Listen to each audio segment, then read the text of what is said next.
I'm Kate with the Log Cabin Village in Fort Worth. I'm going to show you today how to make yeast from an 1860s cookbook.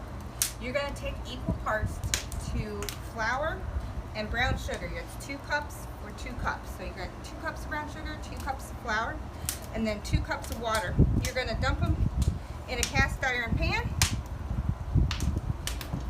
Take your water, pour it over the top, stir it up.